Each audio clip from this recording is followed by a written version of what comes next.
What's up, guys? Welcome back to the channel. I am the Grizz Wizard, and today I am watching Hellraiser. Came out in 1987, directed by Clive Barker. This is another one of those 80s horror classics. I always avoided it because I just knew it was too scary for me as a kid. The only thing I know about this movie is that there's a guy with just like freaking nails in his head, and that image really creeped me out when I was like 10 years old at the video store and I saw the VHS on the shelf. I was like, oh, can't handle that one. How far we've come. I've seen so many horror movies in like a very short amount of time. I think I can handle this now. So yeah, I know about the nail face guy, and I know that it's based on a book, also by Clive Barker. So he directed a movie adaptation of his own novel. So you know it's going to be faithful, right? Other than that, I really don't know what to expect here. Hellraiser, I'm expecting it to be, I don't know, religious in some way, I guess. Maybe, because, you know, you can't have the concept of hell without also having heaven, and then, you know, everything that comes with that. But that's just me inferring based on the title. Like I said, I don't really have any context for this. This reaction has been edited to comply with fair use, which means you're not getting my full reaction over here on YouTube. It's been cut down. If you want to watch the full uncut version of this, it's available over on Patreon. There's a link in the description of the video, so go check that out. But without further ado, let's watch Hellraiser.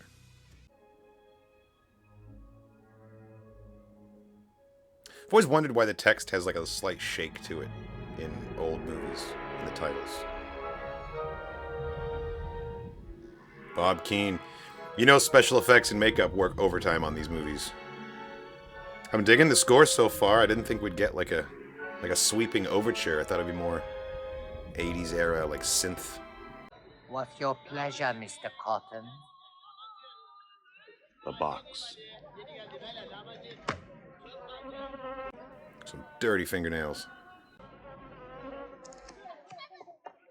Take it. It's yours.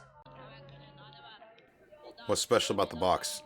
It always was. It always was. He just spent a lot of money on that thing.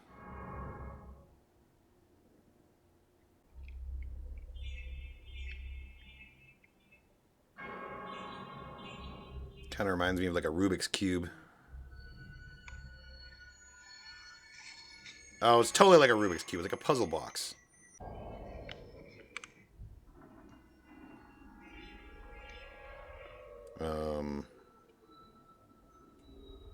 That's a cool effect.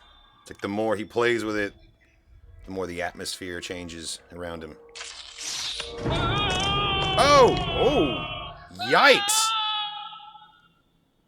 It just like hooked him.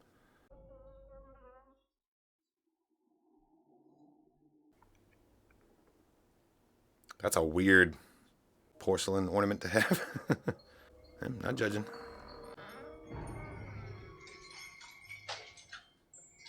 Oh good, they have a murder room in this house. Lightly used. A whole ass heart? We got ears. Oh man. This is some serial killer shit.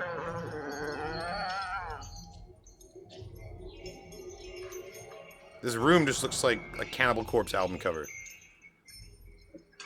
Oh, that's him! That's him with the nails. I've seen him before. Oh my god, he's like piecing together a face. That's the guy that was just playing with the box, right? Jesus.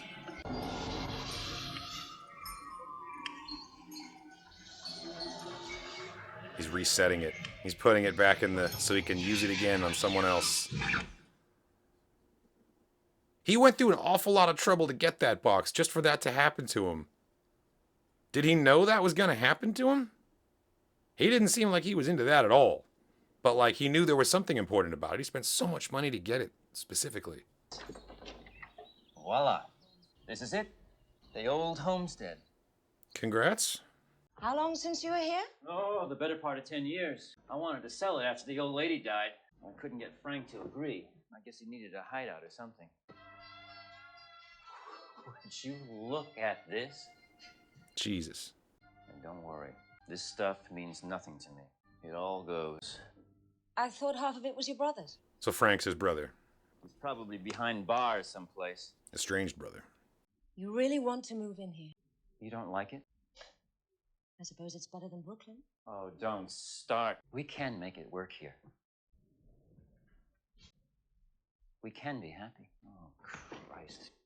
Honey. Okay, so less than perfect marriage. They've got some tension. Shit. Dude, your brother Frank was kind of wild. These statues, the disrepair of the house, he had no idea where he is. Oh. Yeah, turn the light back off. Turn it back off. We don't need to see this shit. Larry! Where are you? In here. And what'd you see? Has she found the murder room? Squatters? Or Frank himself, right? Frank. He's here. Well, he's been here. He's obviously made one of his famous getaways. Do you think they'd make that little porcelain sex thing into like a popcorn bucket if they re-released this? No, they did the puzzle box, obviously. What am I saying? Hey, look, he's got a bunch of like pornographic pictures up on, like, dude's a horn dog. Who is this? Dad, Kirsty, where are you? I found a room. Well, wait, I thought you were going to stay with us for a while. But you'd like this house. You'd like my room. Is the daughter avoiding spending time with the parents? Oh my. 'Cause I gotta find myself a job. What for, sweetie? You don't need a job. It's the 80s. Oh, damn. Is that her? That kind of looked like her. Did you have a thing with your husband's brother? Call me tomorrow. I will. I'll see you. Bye, Dad. There's a lot of underlying tensions going on in this family. And I think I'm starting to figure out why, if the mom was like having a thing with the brother. I mean, that could have been her. 80s hairdos. Could have been someone else. So? Why not? Great.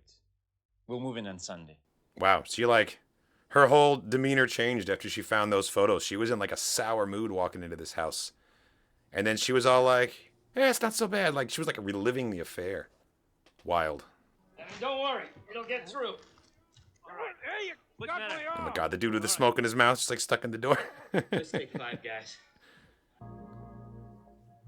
You out here looking for a job down by the docks?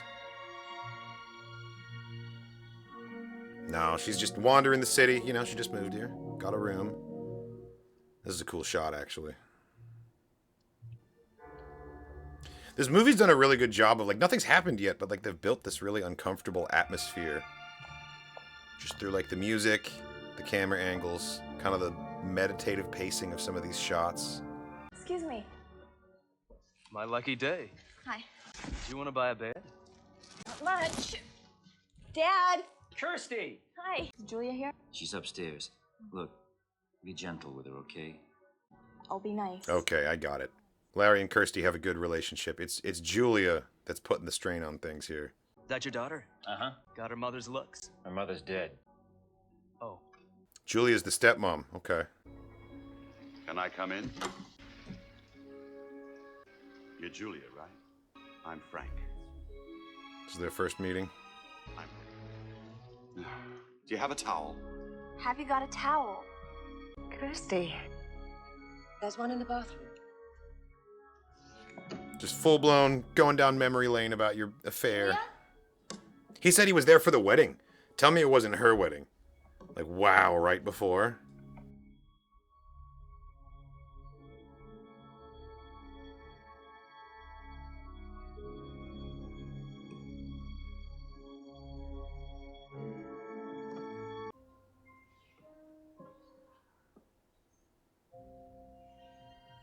What shall we drink to? Wedded bliss? This is the old bedroom. I'm very happy. Not sure you are. You're gonna let me kiss the bride? Damn, dude. And I'm assuming that her husband knows none of this, right? The way she, like, hid that photo so quick. What about Larry? Yeah, what about Larry? Forget him. Wait, what? You're gonna kill him? Clearly that didn't happen, though, because she's with Larry right now and Frank is who knows where.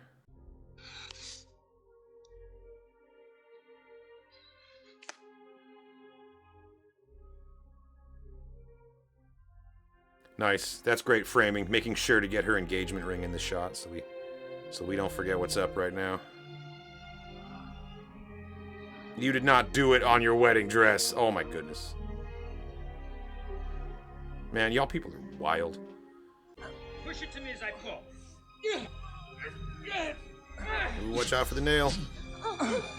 Oh, they're showing us that nail for a reason. Ooh! Damn. Like sliced all the way down the back. Like the timing seemed very cinematic, but like what? It was a coincidence, right? She didn't somehow cause him to hurt himself by like... Is there like an energy thing going on in the house? Why would he say Julia right after cutting your hand? The usual phrase is, damn it.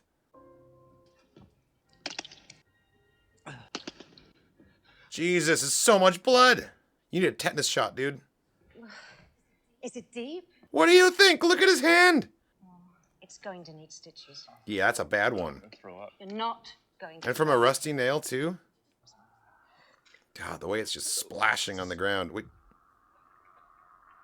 It's like soaking into the floor? Oh, no.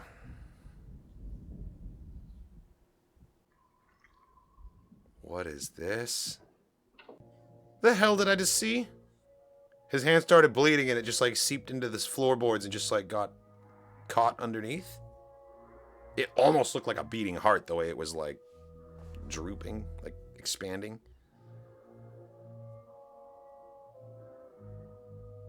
That's weird and paranormal. Blood doesn't do that. Like something's gonna happen here. And it's gonna be gross. What's that sound? Oh shit.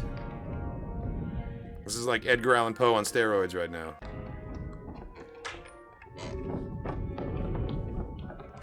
What is that? That's not blood.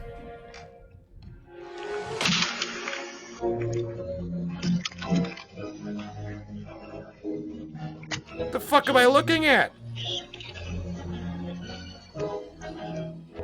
Oh my god. That's a really cool effect though. That's awesome. They like puppeteered this. Oh, like fingers like snapping back into place and stuff.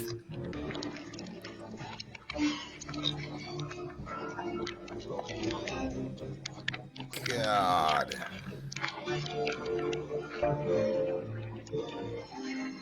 It's so nasty, man.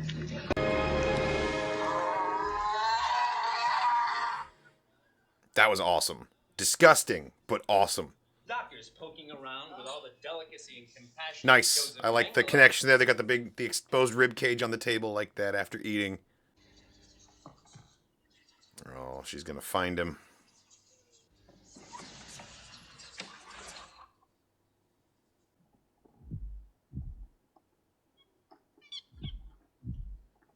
That's all that's left.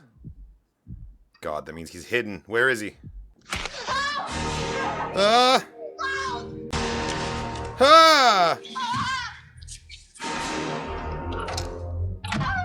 Julia? You can talk? You know her name? Don't look at me. Who are you? His makeup is awesome. Frank.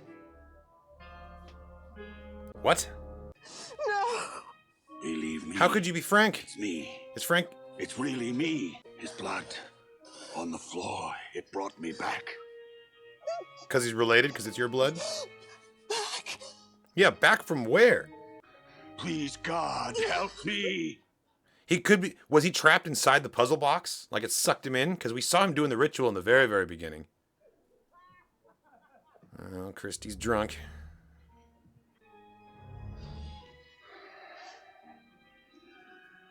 Somebody. Wait. She went from, oh my god, what is that? To like having a conversation with him remarkably fast. I don't know that I'd have my wherewithal in that moment to be like, wait, who are you? I'd just be running away.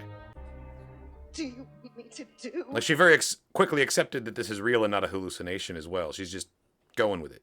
You have to heal me.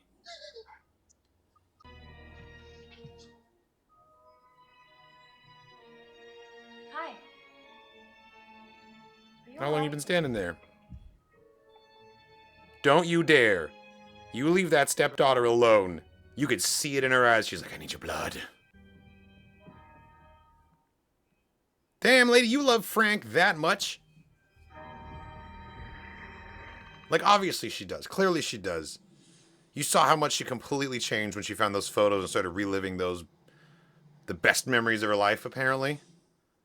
Poor Larry has no idea. So why didn't you stay at Larry's house? There's plenty of room. Oh, yeah, there's room. There's Julia. Mm-hmm. I see. The fuck are you looking at, dude? You know, props to the guy who, when you catch him staring, he just keeps staring. Like, he knows what he's about, at least. He owns it. I've noticed that Christy has been, like, leered at or, like, propositioned or joked about in a sexual way with pretty much every man she's come across so far in the movie. And I think that's one of the themes that we're establishing here is, like, objectification and sexualizing in general. Because she's all having these sexy thoughts about Frank all the time, too. She's thinking about it right now. Look at her. See? Oh, man. Anything. Now you gotta make good on that promise. Yeah, the effects on his face are really, really good. Especially for 87. Do it. I will. Wow. Maybe she can find a humane way to feed him more blood? Like go to like the pig farm, get some blood that way or something?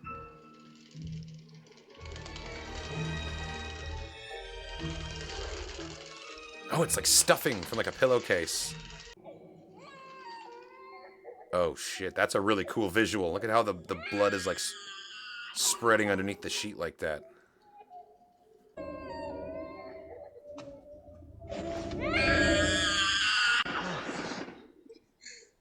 That was his dream? Kirsty? Oh, no, she's still having Kirsty. the dream. I was dreaming. Daddy. She's having a premonition that your dad's in danger. Hello? Oh, come on. That was a great, like, effective little jump scare with no sound at all. Just the visual of him looming up there in the attic. Unsettling, man. I'm all right, honey. I just wanted to make sure you were okay. I love you, sweetie. I love you too, Daddy. Feels like she just talked to her dad for the last time.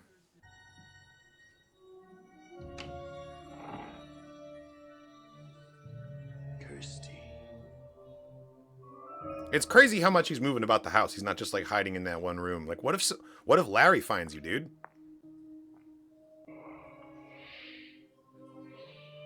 If we're both on our own, maybe we can have a drink together. This was the whole plan. She's looking for someone to feed to him. Why not? You know, it's not often that There's a first time for everything. Let's go upstairs to the murder room and have a drink there. It'll be much more comfortable. I feel like I've known you for years, you know? What's the matter? That's what you brought me here for, isn't it? That's not why she's nervous. I suppose so, yes. So what's your problem? She's never had to feed someone to a zombie before. You couldn't change your fucking mind, are you? Oh, whoa, dude. I'm sorry. Let's go upstairs. Okay. Nice. That was, like, she almost had, like, a flicker of morality and couldn't go through with it. And then he, like, became a pig. And she's like, you know what? I'm good with my decision. Like, he really just made it easier for her. This isn't the bedroom. We don't need a bed, do we? No, I suppose not.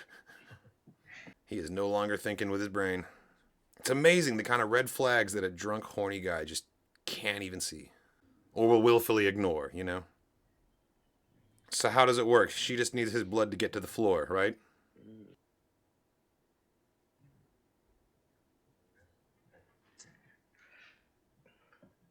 Boom, and then she just stops. She just stops undressing.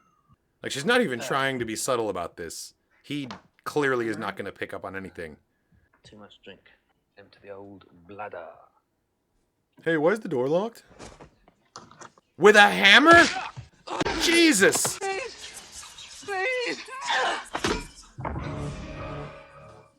God damn! You are a psycho, lady! I thought she was gonna, like, slit his throat or maybe shoot him or something quick and easy, but you bludgeoned him with a hammer? It's not even easy to do! There are easier ways! That was fucked. He seemed like he was kind of a scumbag, but still. She just murdered a person with very little urging.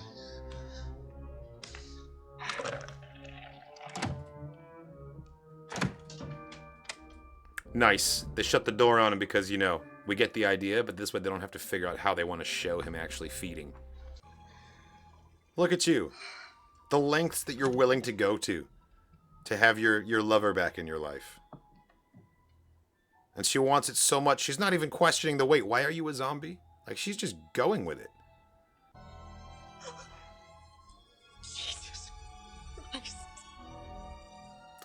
Jesus Christ is not in this house. That's such a cool, like, gnarly corpse prop, though. What an expression of absolute terror on his face. See, it's making me whole again. She's like, man, you barely look better. This is bullshit. How many more people's blood is he gonna have to take? Every drop of blood you spill puts more flesh on my bones. And we both want that, don't we? I guess? Good. Come here, damn you. I want to touch you. Come to Daddy. I feel like it's gotta be pretty hard to be sexually attracted to someone after you've seen them without skin, you know? Like, come on, dude. You want you guys to have a relationship? Some of these images are gonna be pretty hard to shake. Oh my goodness. She's like, I'm into you, but not that into you. Not as a zombie.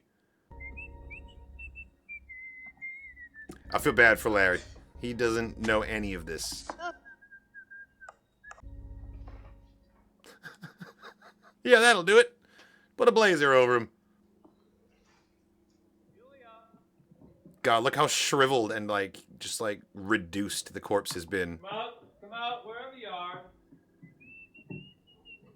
Oh my God. Imagine he comes around the corner, she's holding a whole ass corpse, like, about as red-handed as it gets.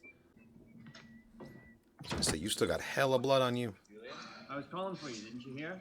You want a cookie, little girl? I'm feeling sick. Oh, babe. Is there anything I can get you?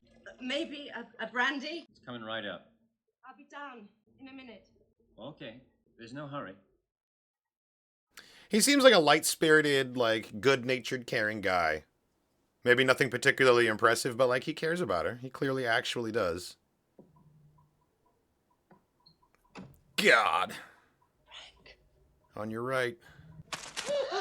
I'm hurting. My nerves are beginning to work again. One more, maybe two.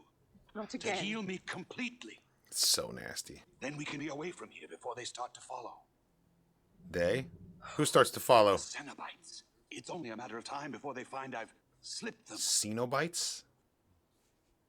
Sorry, Jesus. I'm new here. You're gonna have to wait. Where's the manager? I want to see somebody in charge.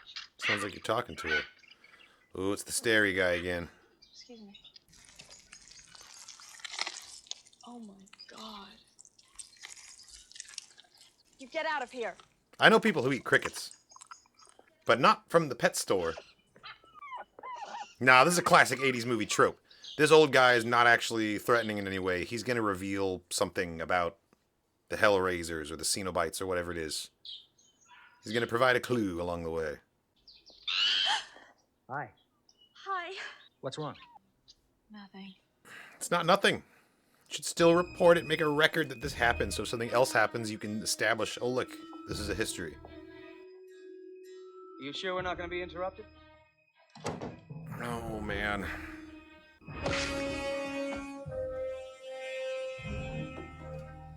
Like, I can't get past the fact that she's using a hammer to do this. It's such a, like, personal, physical, brutal way to do it. And I know he's not fully healed, but is he not strong enough to do it himself now?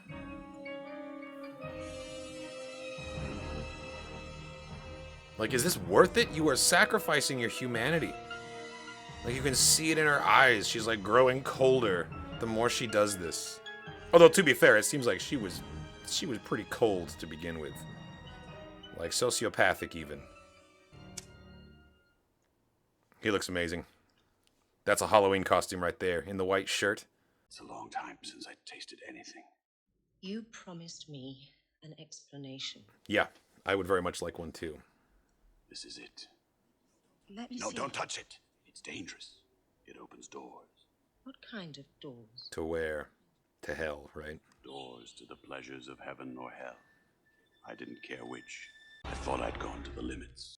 The Cenobites gave me an experience beyond the limits. Pain and pleasure. Indivisible. Pain and pleasure. The fuck?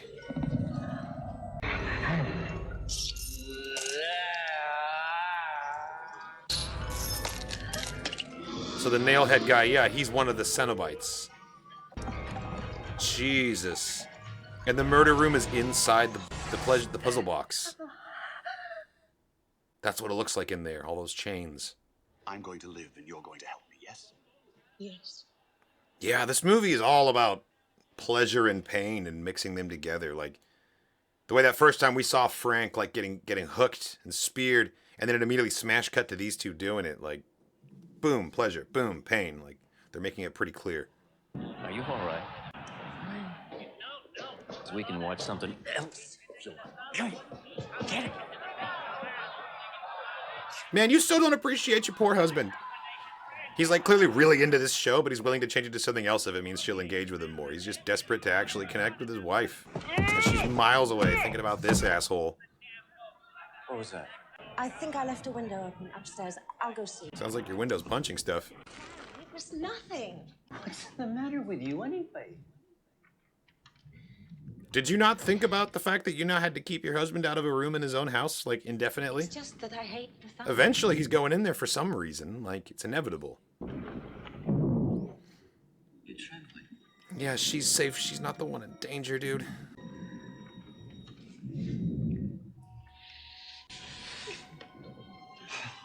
It's so calculated. She knows it's what he's desperate for. Interesting, though. She has limits, though. She's not willing to let Larry die. Maybe because he's, like, providing, though, not because she cares. Larry, please. Don't worry about it. Come on. You should worry about it a little.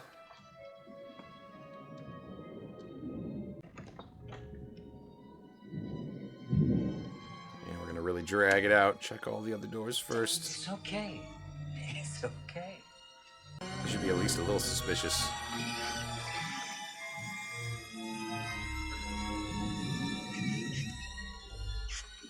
It's probably a rat. You think a rat made that thump noise? Nothing to be afraid Oh, God. Poor rats. Oh, no. Oh, no. This is all very voyeuristic and creepy, knowing that he's just, like, standing in the closet right now.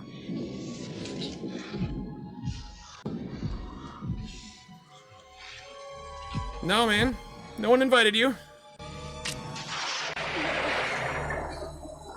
No. No, please, no, please. I can't bear it, please. He's gonna think she's talking to him.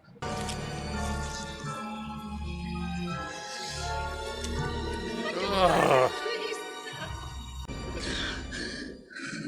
Damn, she saved his life, but this is gonna, like, emotionally wreck him, too. Like, I don't understand you. seriously. Look, you love her, so there must be something worth loving. I wish it were that simple. Not always true. That turns into a sunk cost fallacy real quick. She doesn't even want to leave the house. Really? It's like she's waiting for something. What? I don't know. It's way beyond me. Is he like a little bit simple, or is he just like love her way too much to even consider the fact that she's, you know, having an affair? Like, it seems like he hasn't even considered that. You can't love him. You know I don't. Then why'd you marry him, lady? I said no. Then find me somebody else before they come looking. Now. Yeah, I'm not convinced that she's trying to stop him from killing Larry out of any sort of concern for Larry's well-being. It's more about the fact that, like, I can't stay on top of my husband disappearing. Like, I won't be able to keep that up. They'll come looking. Did the daughter see? Yeah, she did. Oh my god, tell Larry immediately. I get lonely sometimes. Everybody does.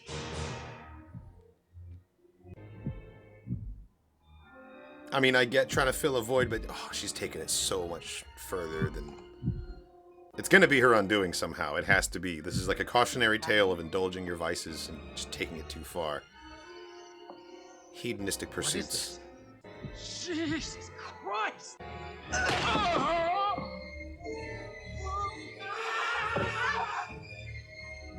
Oh my god, she's seeing the whole thing go down from outside? No, don't go in there! You can't save him, just report back. Save the next one. Get out of here! Don't let him kill me! He sends her out of the room because even he knows there are certain things you can't do and still be sexually attractive to a partner. He's like, you can't watch this.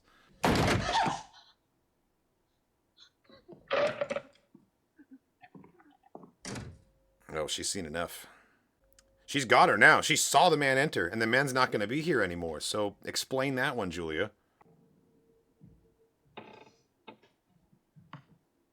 This is a 90-minute movie. There have easily been upwards of 30 minutes of footage of just Julia standing on that little landing between the 3 doors. So many shots up there. I actually love that little gargoyle on the banister of the stair. I haven't commented on it, but I've seen it like 6 times now. Oh! How are you still alive, dude? God. You need to run, and you need to go now. It's Uncle Frank. No. You remember? No! Get the fuck off of me! Oh, this is bad. This is bad. You've grown. You're beautiful. Don't touch me. Frank, you are messed up, dude. Bet you make your daddy so proud, don't you? Beautiful. This isn't happening. Yeah, he's still a little gooey, so she can just, like, squish him. Oh, come on, get away, get away! No, she touched it! No! That's supposed to be really dangerous. Give me that. No. Give it to me. You want it? Good, she figured out quick. Give me the box! You want it? Fucking have it! Throw it out the window. Yes!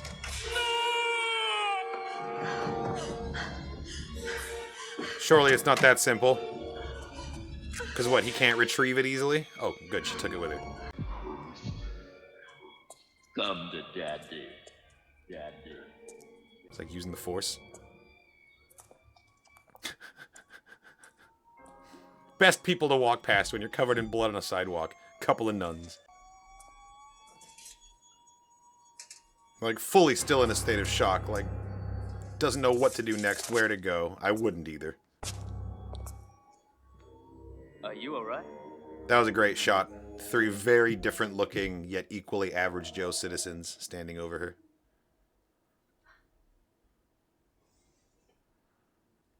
You're awake. Is she a Jane Doe? Does Larry know where she's at? What happened? I'll get the doctor. Wait a minute. How did I get here? I won't be a moment. Oh no, she's in the box! Look at that blue light! Please get back into bed. Because she touched it. We'll get your telephone after we've talked. You'll get your phone. Is she in jail? What about this? Ringing the bells? I don't remember. The police will want to speak to you. Oh, Christ. In the meantime, maybe this will jog your memory. This is all quite weird. That's not how that would go. I don't think this is really a hospital. Yeah, the blue light coming through the windows, I think, is the dead giveaway. Like, they established that visual language early on so that we'd catch it later. And the TV's playing the same flower that was in her dream? Maybe she was dreaming it because it was on TV, though. That happens.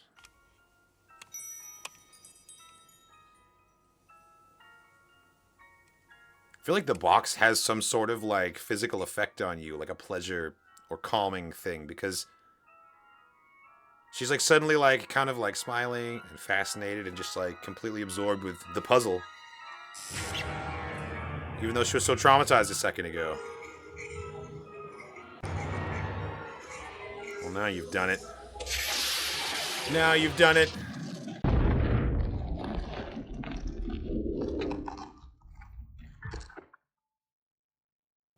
And that's the passage to hell.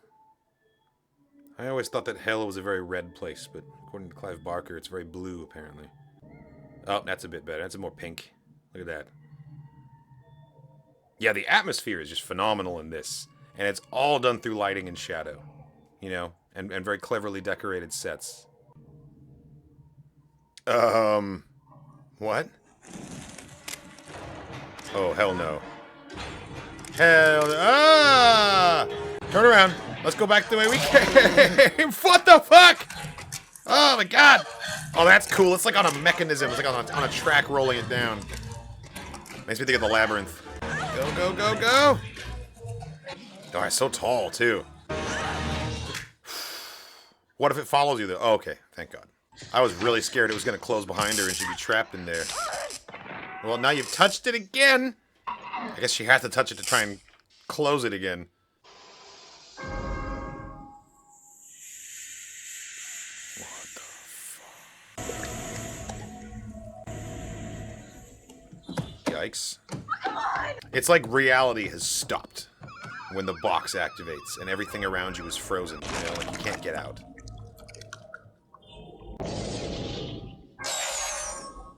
Ugh! The Cenobites. They're cool designs. They're also different from each other. Oh, God. Why is it all so sexual? The box. You open They're all wearing very, like BDSM kind of leather, too. Clearly not! Who are you? Explorers in the further regions of experience. Demons to some, angels to others. It was a mistake! I like the dude with the shades.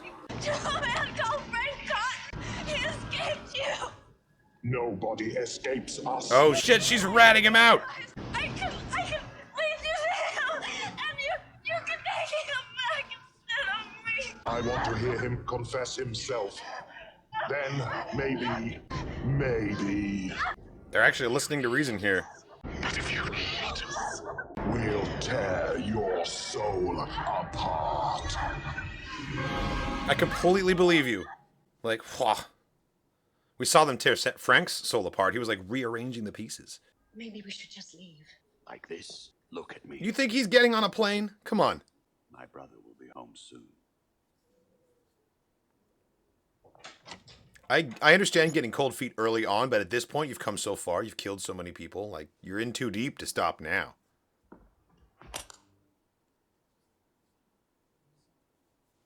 What is it? I don't know where to begin. Man, this poor man breaks my heart. What are you talking about? You see that? Like, he immediately lit up into a smile when he saw his wife standing there because he loves her so much, and then he noticed her expression and his face fell and he was instantly concerned. Just, he does not deserve this emotional roller coaster. No way. Did she do it? Okay. Wait. That's Larry's hand. Why is it bloody? Why was there blood on Larry's hand? That was definitely his hand that had the bandage from the nail. Daddy, it's me!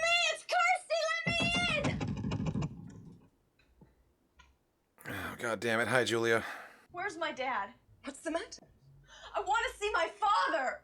Of course. She's realizing she's losing control here. The whole plan seems so short-sighted, but I think that's kind of on purpose, you know? When you're in pursuit of, like, these carnal pleasures, logic, judgment goes out the window. It's okay, baby. Julia told me everything. Why are you so bloody? Has he already been hammer smashed? Look at him. Whatever Frank did was unspeakable. Unspeakable. Oh my God. He's in there now. Oh, Larry's done. Larry's done. It's finished with now. Why is it finished? Because that's Frank. Did he hurt you, baby? No, I'm okay. He's gonna say something that Frank said. I need to see him. No, you don't. Yes, I do! Damn, you didn't think of that, did you, Frank? Show her Larry's mangled corpse. What's left of it. How did he do it? Is he wearing his skin? Did he inhabit his physical body? Like, why does he look like Larry now? It's got to be his real body because it has the bandage on the hand still. So creepy.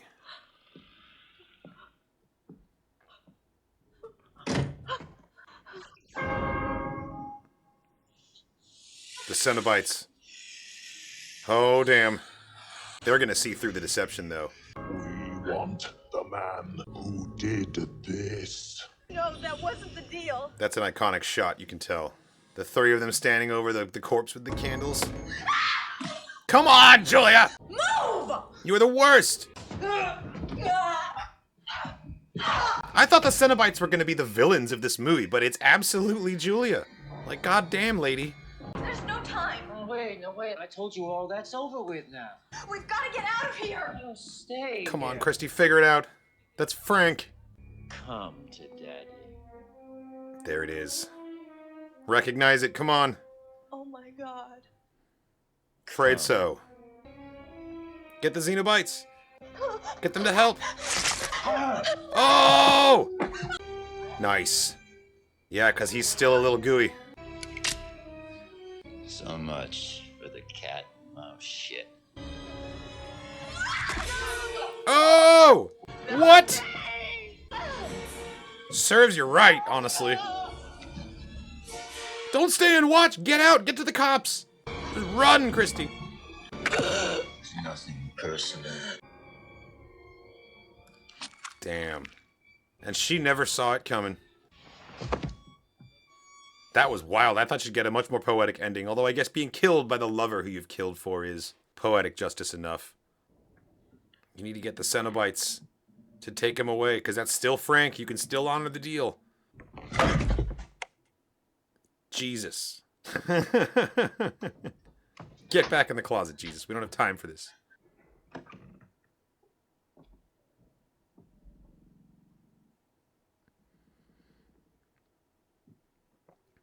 I like that this scene is like almost totally silent. It really helps with the suspense. Oh, whoa! What the fuck? Oh, but that means the Cenobites are here. Could you have found a less alarming way to announce your presence, guys? I'm very impressed with the daughter. She's keeping it together remarkably well. Considering everything that's just happened, like... And it must feel awful knowing that mangled corpse in that other room is in fact your dad that you loved, you know? No time to even process that because it's still survival mode. Oh, God. Here it comes. Hi, Frank. God, this is so upsetting. Don't trip over the corpse. Oh my God, Daddy! He was dead long before we ever touched him. Bastard! Everything's all right. Frank's here. Yeah, but now that you've said your name out loud, the Senos were right outside. They were like, all right, that's confirmation. Move in. Chickens come home to roost. This has been so fucked up. This whole story is so fucked up.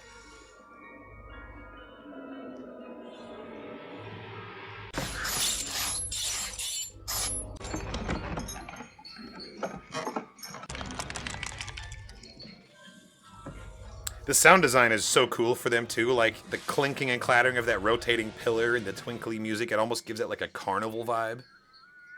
Like Funhouse, like nothing is what it seems. Frank. No. We had to hear it from your own lips. You set me up, bitch. You set yourself up, man, when you played with this damn puzzle box. That's what it is. The Cenobites aren't the bad guys. They're just here to facilitate the hell you create for yourself through your own choices.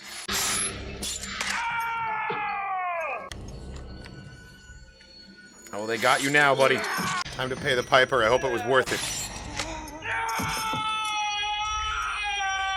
You shouldn't be watching this. He said don't watch. You're gonna need therapy after this. Oh, look at that moment. He's like getting off on the pain a little bit too.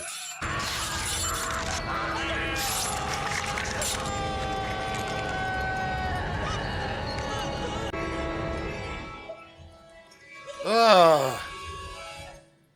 Jesus wept. What the fuck? Oh, God! Is it over? Has she survived? Not leaving us so soon, are you? That's cool. The blood dripping from the wall.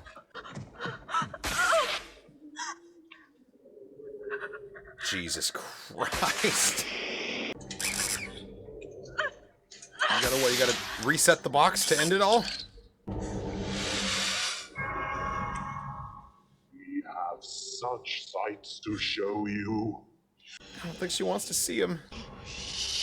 Uh-huh. No, don't. Go to hell! Do it! Do it!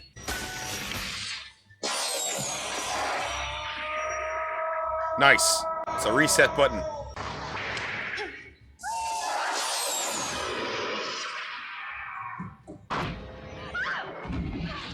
Jesus Christ. If the whole building comes down, that might hide the evidence of what happened here. Oh no, which room are you in? Come on! That's so freaky. It's like the veil of a bride, too. Don't hit him, he probably likes it. There you go. There you go. Steve. Oh my God, look over his shoulder! Oh, damn! Bad luck for him. So Cenobites can be killed? I didn't know that. Oh no. Oh God. Open.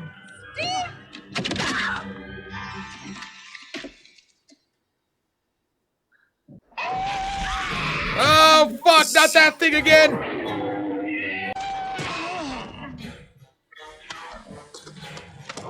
Close it! Solve it! I think this one's my favorite monster, the hallway monster. It's such a sweet practical puppet. Come on!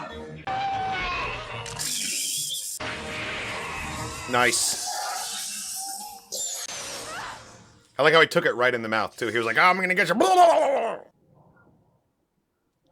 there any more scenes? I think that was all of them. It might actually be over now. Well, the puzzle box hasn't been destroyed. It'll never truly be over. I think it's gonna be one of those kind of things. Like it's over until someone else touches the box. Nice. Stepping out into the rain, which usually represents like a cleansing or a rebirth. Washing away the events of the movie so she can start anew. God, Frank, you were a messed up dude. He was the true sociopath in the end. He was the one that was willing to hurt anyone for his own pleasure, for his own pursuits of pleasure. And Julie thought that she was. She thought she was until she realized she was nothing but a means to an end for Frank. I'm not sure you can burn it that way. This thing is fucked. It seems like it needs like Mount Doom level fire. Oh, it's the hobo? I knew he would come back. Sorry, dude, we don't have any more crickets for you.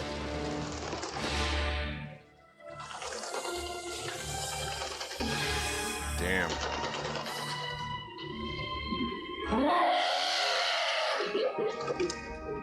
I'm sorry, what?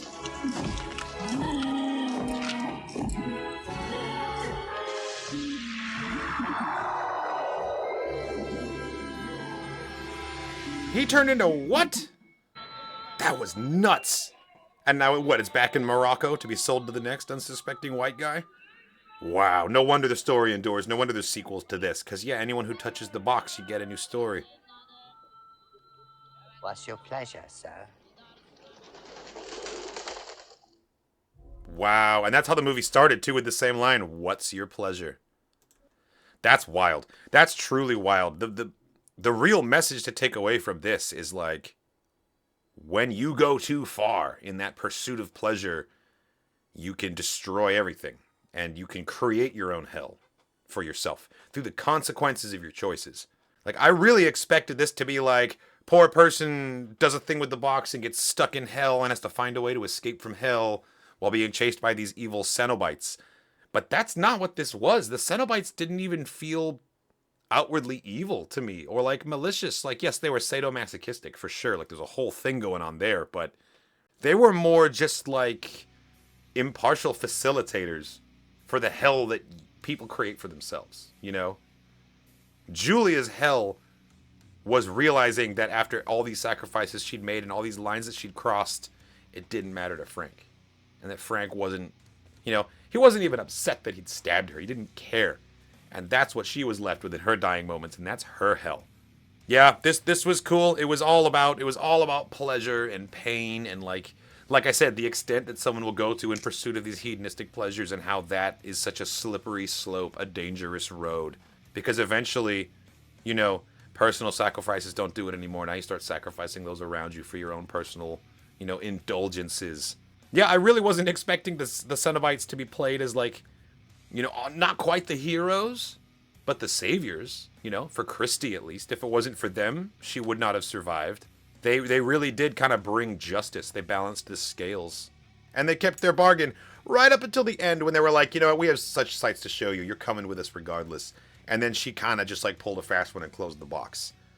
Which clearly, you know, you can already tell how the sequel begins, right? Someone else touches the box. And I called it early on that there was something more than meets the eye with like the hobo guy who kept staring, but turning into a giant skeletal dragon demon and flying away. Yeah, didn't realize that was on the table.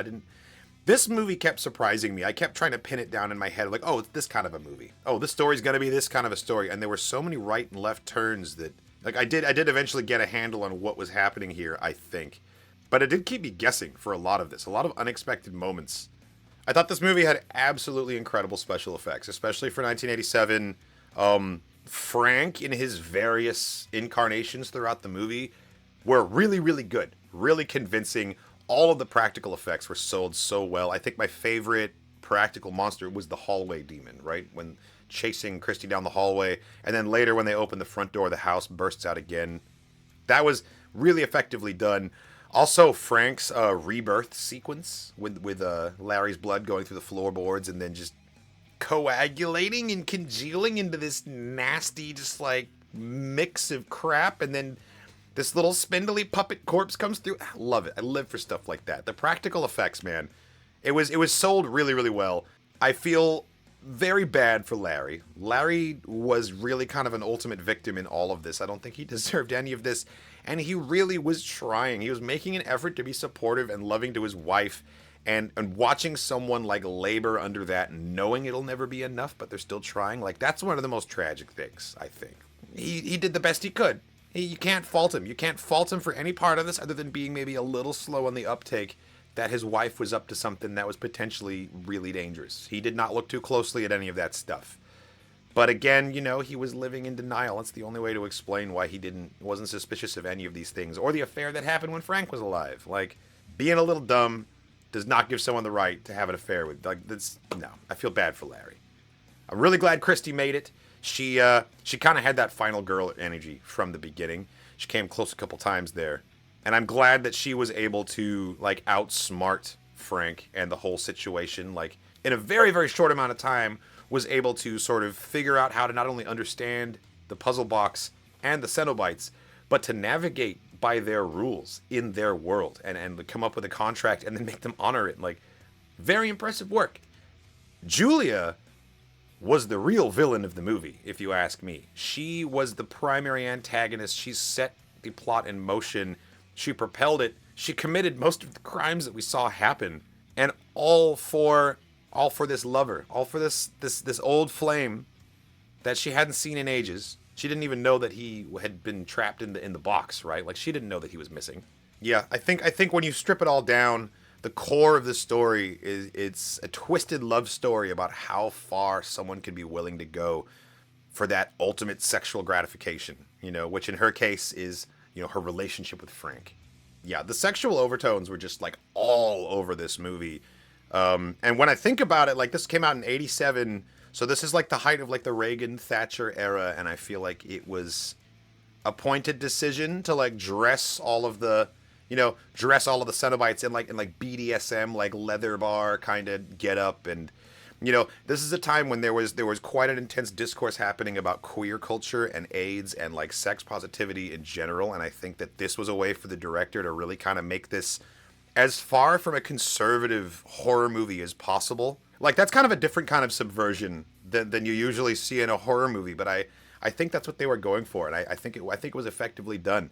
And I feel like nowadays we're a little more desensitized to on-screen sexuality and kinks, to the point where like it's not necessarily shocking to see them dressed this way, but I wonder if audiences in 87 had a stronger reaction to that portrayal, to like the characterization, how this was done.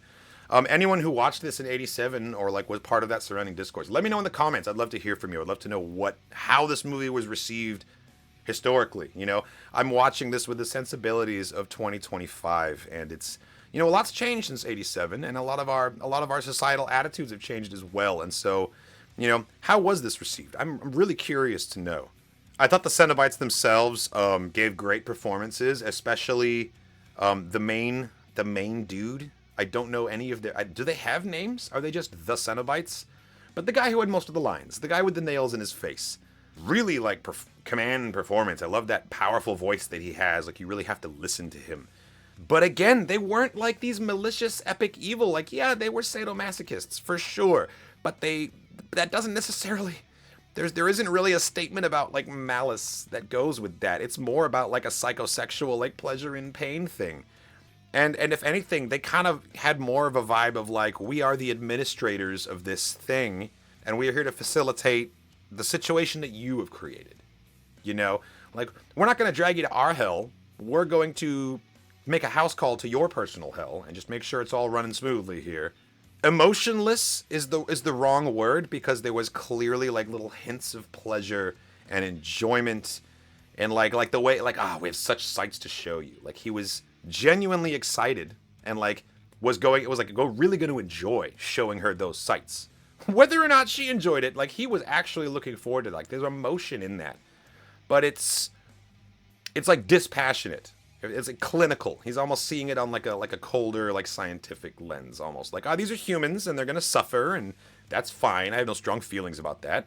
I'll enjoy doing it, but he doesn't really. There's no empathy. There's no putting themselves in the shoes of the humans here. Yeah, they were cool designs. I liked the way they were unique and different from each other. It's not like there's a species called Cenobite and they all look like the guy with the nails in his head. Like, they're all variations on them. And I do wonder if there's like a correlation between like the vices, like the 7 deadly sins, and like, was one of them sloth, one of them lust, and one of them like wrath, for example. Probably not, because we didn't have enough Xenos. There weren't 7 of them. There was definitely a, like, just below the surface, not quite overtly religious, but maybe like a spiritual aesthetic going on. I mean, when you're dealing with heaven and hell and notions like this, demons and angels, then other like facets of that whole concept of higher power are going to bleed into it as well. But you could tell there was like a deliberate choice to sort of avoid traditional religious iconography, especially when it comes to hell. Like, this was a very different sort of hell, a psychological hell. And in many ways, I think that's a more effective choice, because a lot of these movies, these horror movies that are like rooted in a faith-based concept, like demonic possession, for example, someone's possessed by a demon, that's only really effective to you if you are a person that believes in demons, right? If you are someone who doesn't think that demons are real, and doesn't think that any, like, the God's real, heaven, like, if you're completely atheist and outside of all of that, then those kinds of movies will only be so effective to you, because you can't put yourself in those shoes and be like, oh my God, what if I got attacked by a demon? Oh yeah, demons aren't real, so whatever. But if you're like a God-fearing person, you watch that, you're like, oh my God, that could be me, because demons are out there. It affects you on a different level. And so the choice to not go with overt religious iconography and be like, this is kind of a weird secular hell, it's more about your choices, and I feel like that's more relatable to anybody, because you don't have to be religious to buy into that concept. You just have to have any sort of level of understanding of like philosophy or morality and ethics. Like it's just cause and effect, right? Hell is consequences of your own actions. And that's why, you know, bad people go to hell and good people don't go to hell. That's the notion, is because bad people create scenarios in which they suffer from their consequences and good people don't. Like, that's kind of a way to extrapolate. And they did that here. They did that here. And I appreciate, again, that they kind of avoided mainstream religious iconography, because now it's accessible to people who aren't from that culture or of that faith. Something that does kind of narrow the effectiveness of something like The Exorcist, for example. Yeah, this was a good movie. I didn't really know what to expect going in, and I think that it definitely impressed me, especially on just a physical level. All of the makeup, the practical effects, the score also worked really well in tandem with the visuals to provide just like so much atmosphere, especially in passages that didn't really have a whole lot of action or exposition. We were still getting all the vibes that were intended, you know? You got creeped out on cue, you felt unnerved on cue, and a lot of that is just so, like, psychological, just happening on the borders of your psyche, you know? And then you're already heightened, so when something scary does happen, like, ugh, you jump so much more because you've been slowly escalated through just, like, that driving soundtrack, the dread, the creepy fog on the screen, you know, the blue lights coming through to sort of subtly cue you that something paranormal is about to happen. Yeah, this was a very, very well-made movie, and I'm really glad that I watched it. All of these 80s horror classics, like, I've had a really good time with them, so I can't wait to watch the next one. I will be watching the sequels to Hellraiser. You can stay tuned for those. They'll be up on Patreon in their full, uncensored glory as soon as possible, and they'll be hitting the YouTube channel here shortly after that. So thank you so much for watching, everybody. I hope you enjoyed my first time watching Hellraiser, 1987. Yeah, this was a banger. I'm going to be thinking about this one for a while. I feel like it had a lot more to say than I think I expected from it. But I was impressed. Yeah, really liked this one. As I said earlier, this reaction has been cut down to comply with fair use, which means you're not getting my full reaction here on YouTube. If you want to watch the full, uncut, uncensored, full-length version of this reaction, it's available over on my Patreon page. There's a link to my Patreon in the video description where you will find full, uncut versions of everything I've reacted to over here on the Grizz Wizard channel, and a couple of cool exclusives as well. Supporting the channel on Patreon allows me to create these videos a lot quicker and put them out much more frequently, which is kind of a win-win for everybody. So I really appreciate the support. This has been Hellraiser, and it was a hell-raising good time. Thanks again, and I'll catch you in the next one.